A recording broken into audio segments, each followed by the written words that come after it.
Good morning, everyone. Thanks again for the invitation, Johannes.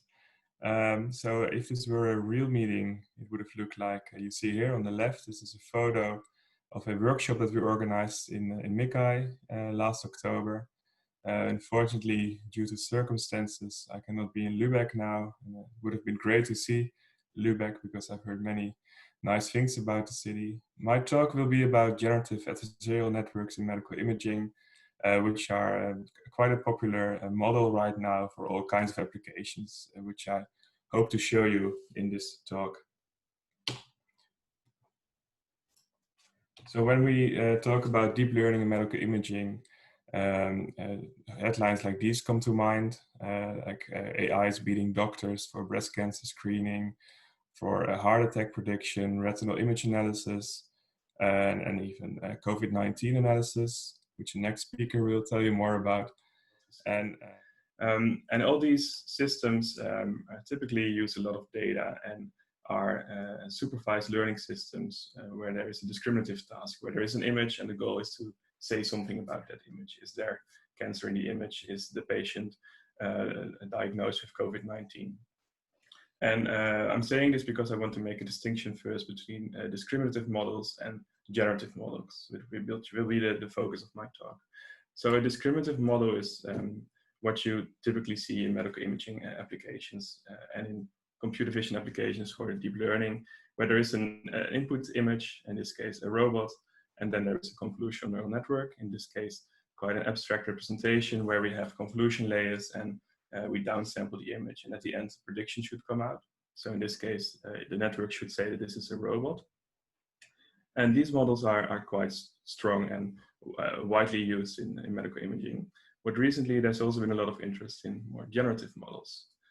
So in a generative model, we go from a low-dimensional representation, so from a label robot, and we use a convolutional network which upsamples the information so that a image comes out. And as you can see here, we go from a label robot to an image of a robot. And ideally, a generative model would be able to not only sample one image, but actually sample a full distribution of images, like a distribution of robots in this case. And there are many generative models proposed, like variational autoencoders, like flow-based models, but generative adversarial networks in particular have been very popular in the last couple of years. So a generative adversarial network is actually a combination of two neural networks. So a generator network, which is a generative model as we just saw. So it upsamples an image based on some low-dimensional information. And then a discriminator model, which performs some discrimination based on a neural network, a convolutional network, as we all know and love, which makes the image smaller and then outputs a prediction, in this case, real or fake. So the generator takes some input, preferably from a latent space, some normal distribution, some noise input, and then transforms that input into a sample. And there is a data set of real samples that the discriminator uses to differentiate real samples from the fake samples. And the two networks play a game so that as the discriminator gets better at discriminating the fake from the real samples, the generator actually has to get better at synthesizing the fake samples so that it can fool the discriminator. So an analogy is that of a counterfeiter and a detective. So the counterfeiter is trying to synthesize samples, banknotes in this case, and the discriminator is trying to discriminate the fake banknotes from the real banknotes. So initially, the discriminator has access to a data set of real banknotes, and the generator it comes up with something like this, which looks like a banknote, but actually does not fit the distribution of the real banknotes. And then based on the decision of the discriminator, the generator has to up its game and come up with something more realistic. And then it could be something like this. And eventually, the generator would be able to synthesize real plausible samples of banknotes. And interestingly here, this is actually not a banknote that's in the distribution on the right. So we're not trying to replicate what is in the training set that the discriminator has access to, but we're really trying to come up with new samples that are similar to the samples in the training distribution that we have. So a bit more formally, and this is the only equation in the presentation, but it's an important one. because it shows how these two networks are actually adversaries. There is one objective function that is shared by both the discriminator and the generator. And the discriminator is trying to maximize this objective function. And by assigning high probabilities to real samples and low probabilities to fake samples. So those are the outputs of the network G. And at the same time, the generator is trying to minimize this objective function. And the only way that the generator can minimize this objective function is by generating samples that the discriminator will assign a high probability to. So samples that look real to the discriminator. So back to this, this figure. So one popular example in computer vision or natural images has been synthesis of portraits. So the generator takes as input some latent space noise factor and then comes up with a portrait, which you see here. And the discriminator has access to a real data set of portraits. And as the generator and discriminator are trained together, the portraits that come out of the generator should look more realistic. And this is a figure that's always nice to show. It shows the progression of these models over the past couple of years. So on the left, you have an image from the original GAN paper from 2014. And on the far right, you have an image from the StyleGAN V2 GAN, which is a state-of-the-art for image synthesis right now. And these are not cherry-picked samples. Actually, the face on the right I made by just going to the website thispersondoesnotexist.com, and you get portraits like this. So here are 4 more portraits of persons that don't exist. And you can see that the network is able to synthesize quite realistic faces, including details like the glasses here.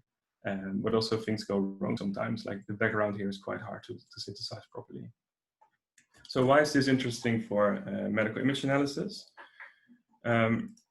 Because it is interesting for medical image analysis apparently, as this plot shows, which shows the number of papers mentioning GANs and CNNs in PubMed over the past couple of years, where there's been an uptake in GAN use, which quite nicely trails that of CNNs. So this is a logarithmic scale. And one reason why GANs would be relevant for medical image analysis is because they are very good models to synthesize new data. So to synthesize new training data, to train your discriminative models with, or to synthesize data that could be used to train radiologists with, or to just learn more about the distribution. So this is an image from a paper by a group from London. And in a more interactive setting, I would ask you to identify which ones are real and which ones are fake. And now I've put a label here already. You can see that on the top, those are the real mammograms, and at the bottom you see the fake mammograms. And these quite nicely resemble each other. These are just put together to give a bit of a feeling for similar sized mammograms here. But you see that the details are very nicely synthesized, and so the images at the bottom are only based on some random noise factor drawn from this latent distribution. But there are many more applications in medical image analysis. So this is an overview figure, already 2 years old, which categorizes kind of where GANs could be used for medical image analysis. And you see here on the right, unconditional synthesis, which is more what we just saw with the mammograms. But there are many other tasks. So I know that some of the people in the audience work on registration. There have been a couple of papers where GANs are used to improve registration. But there are also many papers or many tasks where GANs can be useful, which involve image-to-image translation. So we have one image, so like here on the bottom right, a retinal image, and then we try to obtain a segmentation from that. So we try to obtain another image. Here on the left, denoising. So there's a noisy CT image, and we try to obtain a realistic CT image which has been denoised. Or here on the bottom left, it's this modality synthesis. So there is an MR image, and the goal is to synthesize a CT image from that. So why are GANs so useful for these image-to-image applications? Let's illustrate it with an example from fashion. So let's say that we try to train a convolutional neural network for an image-to-image task, which is image colorization. So on the left, we have a grayscale image. On the right, we should get a colorized image. And that's not a very difficult task for some structures like grass, which is always green, or water, which is always blue. But if there's ambiguity in what the color could be, then the traditional deep learning-based regression approach could lead to undersaturated images where you regress to the mean. So let's illustrate it here. So let's say that we have one training sample where the shirt is red and a grayscale input image, so that the network should actually output the red image here. But we have a very similar image in which someone is wearing a pink shirt, and then someone is wearing a blue shirt, and then someone is wearing a green shirt. So what happens is that we have a manifold of where the images lie, where people are wearing different colors of shirts. And by using a traditional regression approach, we actually regress to the mean. So what would come out of a network that is applied to a new grayscale image is a shirt that looks a bit brownish, undersaturated, and which is actually not in the actual shirt color distribution. So instead, why GANs are so useful for medical imaging or for image-to-image translation problems is if we have a grayscale image like here, and we have our generator as we just did, where we translate the grayscale image into a color image. If we now add a discriminator, which has access to a set of real data samples, so to the distribution of real colors, then we can combine the regression loss and the adversarial loss from the discriminator, which is just the equation that I just showed. And by combining these two and optimizing the networks in that way, the generator is forced to output something which actually looks more realistic, more plausible than just the average of the training samples. So what happens is that whereas a normal regression network would try to regress to the mean, a GAN is forced to regress to the image manifold.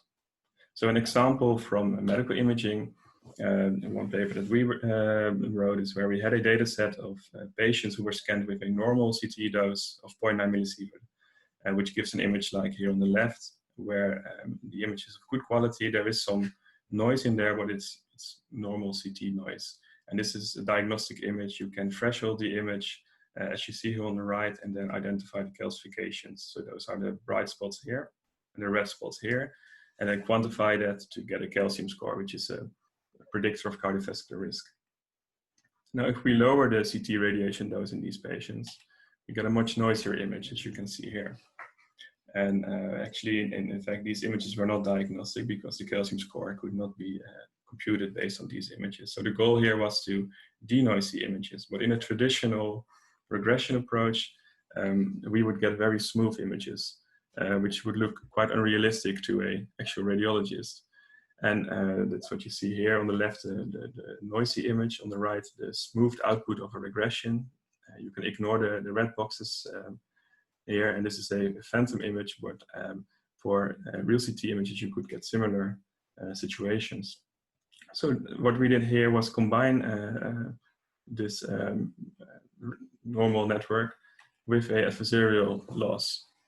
So this is the scheme that we used. We had a low-dose CT image coming into the generator, and the generator's goal was to output a denoise CT image. And then there was a discriminator network which has access to the denoise CT image, as well as to real routine dose CT images.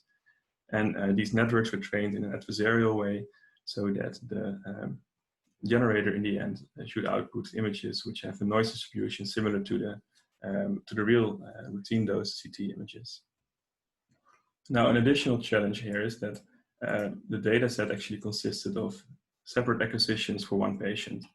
So as you can see here on the right, we have a low dose acquisition and a normal dose acquisition, but the patient moves in between and the heart moves. So these images are not perfectly aligned. So we don't have a typical mean square error regression loss that we can use. And to make sure that what comes out of the generator network actually resembles the structures that are visible in the low-dose CT image, we have to add an extra regularization term, because otherwise the discriminator would only say this is a plausible image or not, and it wouldn't really care about what is in the image. So to make sure that we care about what's in the image, we add an extra regularization term on the difference between the low-dose CT image and the denoise CT image. So the implementation was that the generator did not directly predict the denoise CT image, but predicted a noise map that we could subtract from the low-dose CT image to obtain the denoise CT image. And then we added an L1 norm loss on the noise image. Just to show you that this worked, we have on the right the reference normal CT image, and on the left we have the dose image, a low dose image. And after application of our network, we get a CT image as shown here, which is a denoised 0.2 millisievert CT image, which nicely resembles the texture of the routine dose CT images and also allowed quantification of the calcium. So that's an example in image acquisition and reconstruction. There are also examples in reconstruction in MR, where of course we cannot lower the dose, but we can reduce the amount of case space that is sampled.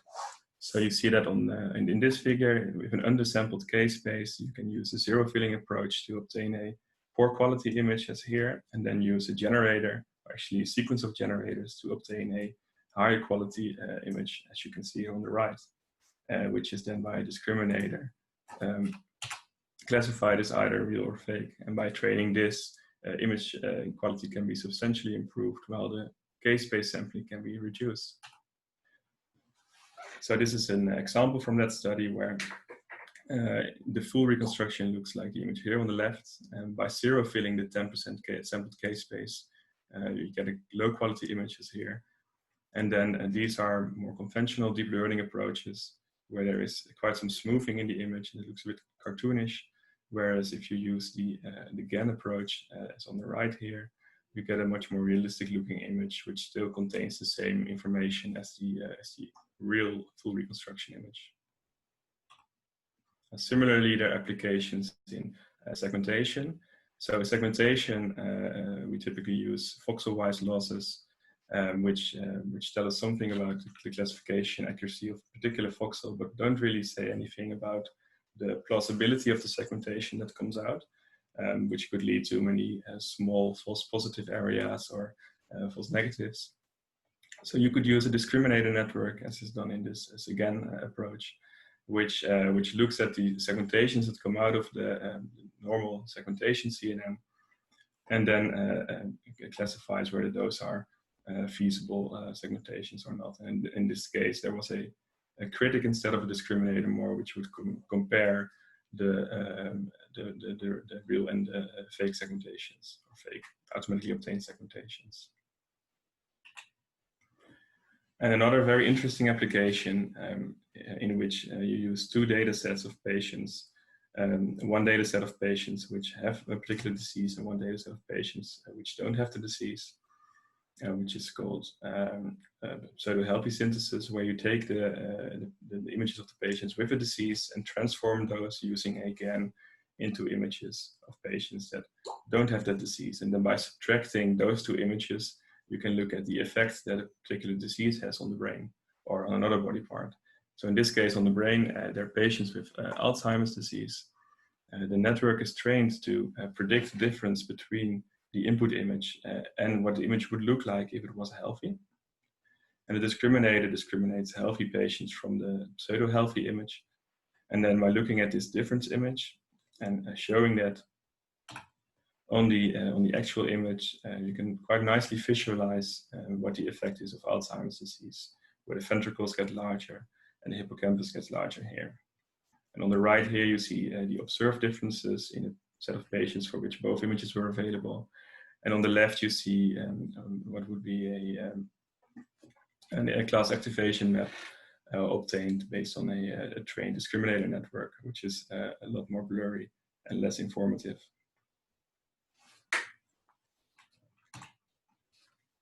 One more example that I want to show is on pseudo-healthy pseudo-CT synthesis. So this is a project that we did in collaboration with the radiotherapy treatment planning department, where typically two images are required of a patient. So an MR image and a CT image, MR for tissue delineation and segmentation of the tumor, and then CT for determining the electron density. And they've had the long-term goal to go towards an MR-only radiotherapy treatment planning, where only the MR image is acquired, CT is omitted, and the electron density is actually obtained based on the MR image. So here we have an image-to-image translation problem where we want to translate an MR image into a CT image. So here we used a CYCLEGAN because again, we didn't have images of the same patients very well aligned in MR and CT. So we assume that we have two disjoint sets of MR and CT images. We train a generator network or synthesis network, which transforms the MR image into a CT image, and a discriminator network, which discriminates the real CT images that we have access to from the fake CT images that come out here. And to make sure that the content in this image on the right is actually similar to the content or the same as the content of the image in the left, we add a second synthesis network, which goes back to the MR domain and has the goal of synthesizing an MR image which mimics the original MR image as closely as possible. So the loss that is used to optimize this is a combination of an adversarial loss, like a GAN loss, and a loss which quantifies the difference between the original MR image and the twice transformed MR image here. And just to show you an example of a result here, this is a patient with a tumor shown here in blue. You see the original MR image here on the left, then the CT image of that same patient, then the synthesized CT or the pseudo-CT image of that patient here. And on the right, we see the difference between the two.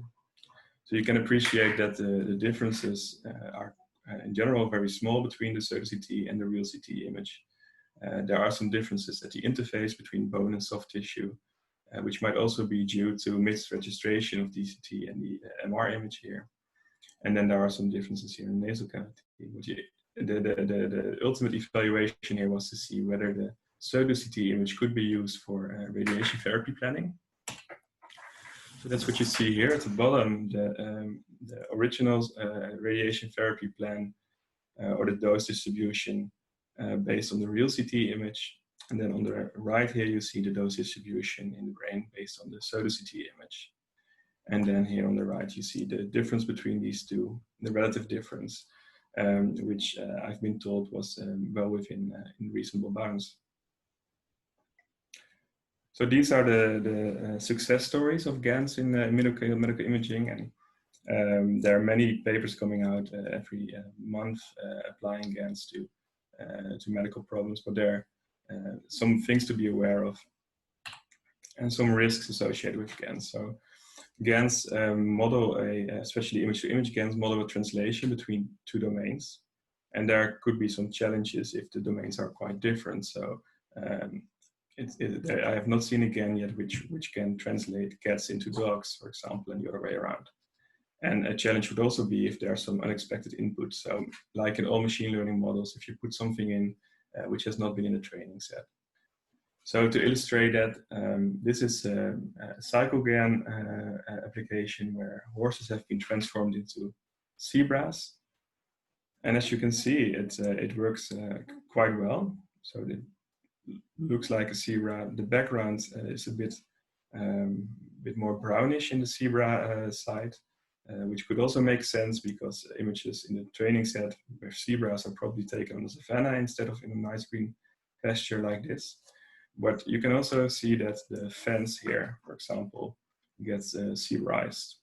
So this is not very realistic here, but it could be the case that there are just no images of zebras with a fence in the training set. Now, things could get even worse if you have a training set of horses and zebras, and you suddenly put in a horse with a rider on top, which you could, of course, encounter in real life. But if it has not been in a training set, then the model has some challenges dealing with that. So here there is a horse with a rider, and you see that not only does the horse become a zebra, but also the rider becomes a zebra. And that's all fun and games as long as it's zebra put in, but if you apply this to medical problems, then you could run into issues. So this is a study that was done 2 years ago by Joseph Paul Cohen and colleagues, where again was trained to translate between two different kinds of MR images, FLAIR images and T1 images. And they found that depending on the distribution of tumors in the T1 images during training, the network would also either remove or add tumors. So let's say that there is, during testing, a flare image which shows a tumor here. Now, if you have a CYCLEGAN model which was trained with T1 images which did not contain any tumors, then the model will assume that there are just no tumors in T1 images and will synthesize something like this. And if you train the model and in each of the training samples there is a tumor, then it will overestimate the probability of a tumor in the brain and could do something like this. So you have to be very well aware of what you train your model with. Similarly, you can add tumors. So if you have an image without a tumor going into your image-to-image translation model, and your training set contains a lot of tumors, then tumors are accidentally added. And there are more examples of this. And the risk here is that the image does look quite realistic and plausible, but yet it's completely wrong. So these methods have to be used with care. And there's also some endeavors to automatically detect failure or to overcome these.